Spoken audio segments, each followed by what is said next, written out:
आप माध्यम बनाकर देख लें तो एक किसान का मुकदमा सेशन से या सत्र न्यायालय से जिला न्यायालय में, फिर उच्च न्यायालय में और फिर सर्वोच्च न्यायालय में चला जाता है। और जो जिसने मुकदमा दायर किया था उसकी तीसरी पीढ़ी का कोई आदमी वहां वकील साहब के पास खड़ा होता है और जब न्याय मिलता है तो फिर वकील साहब की इच्छा पर निर्भर करता है कि वो जिसका मुकदमा था उसको न्याय में क्या मिला है वो उसको समझा दे कि तेरे साथ ये हुआ है। उसको नहीं मालूम क्योंकि सारी प्रक्रिया अंग्रेजी में चलती है, फैसला भी अंग्रेजी में आता है। उसने बेचारे ने जब बात दायर किया था तो हिंदी में किया था। तो अब ये है कि भाषा और अभिव्यक्ति, तो हम थोड़ी संवेदना को बीच में लाकर के इनके बीच में दीवार खड़ी करने की कोशिश करते हैं। हम कहते हैं कि साहब भाषा अलग चीज होती है, अभिव्यक्ति अलग होती है। और हम जब से इशारों में समझना शुरू करके यहाँ तक पहुंचे तो देखिए कैसा होता है कि कई बार हम अपनी बात सामने वाले को बहुत कोशिश करने के बाद भी ठीक से समझा नहीं पाते, बहुत कोशिशों के बाद। जैसे मैं आपको एक उदाहरण देता हूं, मैंने नजरों से तेरे होठों पे क्या क्या लिख दिया, मैंने नजरों से तेरे होठों पे क्या क्या लिख दिया, ये तो अच्छा है किसी को ये जुबान आती नहीं। नजर से लिखा क्योंकि होठों पर लिखना था और आश्वस्त ये है कि मुझे मालूम है कि दूसरे को किसी को पता नहीं कि मैं क्या लिख रहा हूं।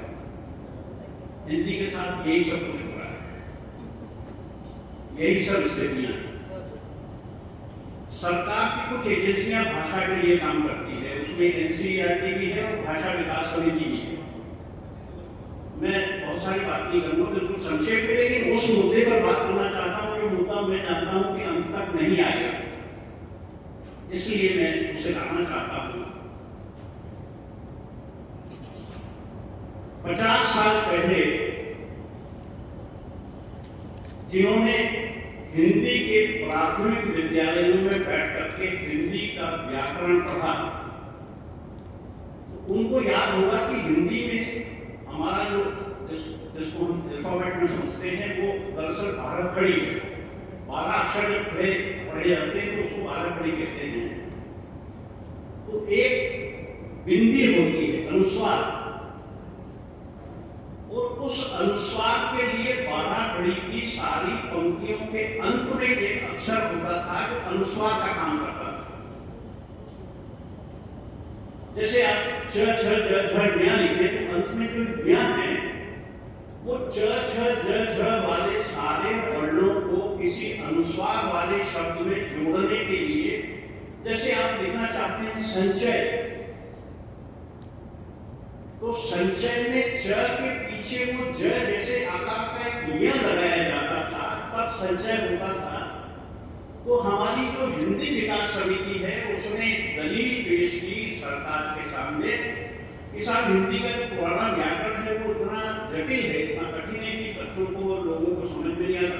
ये इनको अब समझ में आया, मतलब सैकड़ों साल से लोग हिंदी पढ़ रहे थे तब समझ में आता था, और इन नासमझों ने कहा कि साहब ये समझ में नहीं आता है, इसलिए हम इसको सरल करना चाहते हैं। तो उन्होंने वो न्या हटाया और स पर बिंदी लगाया। ये हिंदी की जड़ पर प्रहार है। आप उसकी आत्मा को काट करके अलग करने की कोशिश कर रहे हैं। ये संस्थाएं भी अंग्रेजों ने नहीं भेजी, हमारे यहाँ के लोग। और एक छोटी सी बात कहता हूं, ऐसे परिवार जिनमें माता पिता अंग्रेजी नहीं जानते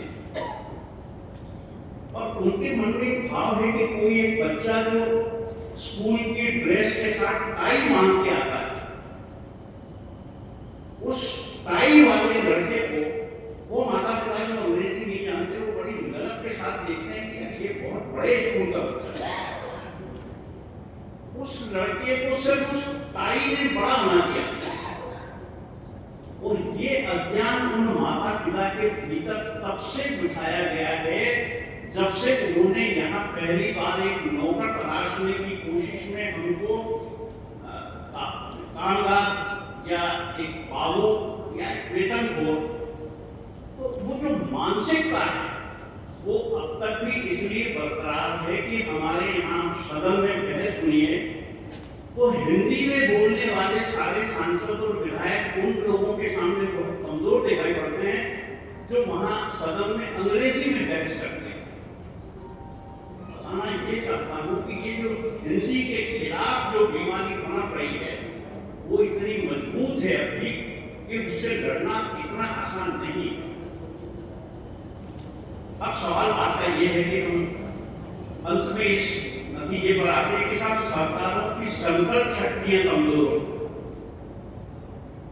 संकल्प शक्ति कमजोर नहीं है, उनकी कुर्सियों पर बने रहने की जो जिद है वो बहुत मजबूत है।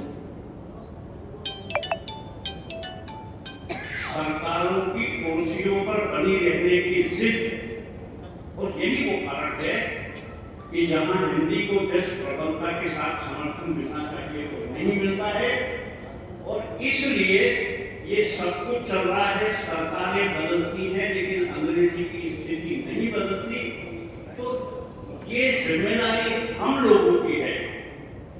अभी जब ये अनुस्वार हटाया गया, इस पूरे देश का एक भी साहित्यकार कहीं से नहीं बोला, कोई आपत्ति नहीं आई, और जब हम आपत्ति नहीं करेंगे तो हम सोचते हैं कि कोई बाजार करेगा। हमको अपने भीतर कहीं एक ऐसी मानसिकता खड़ी करनी पड़ेगी जिससे हिंदी को एक समर्थन मिले, सहयोग मिले, शक्ति मिले। मैं चाहता हूं कि ये आज का जो सदन है ये उस शक्ति के लिए संकल्प लेकर जाए, एक नए सिरे से काम हो कि हिंदी को वास्तविक सहयोग और ताकत मिले।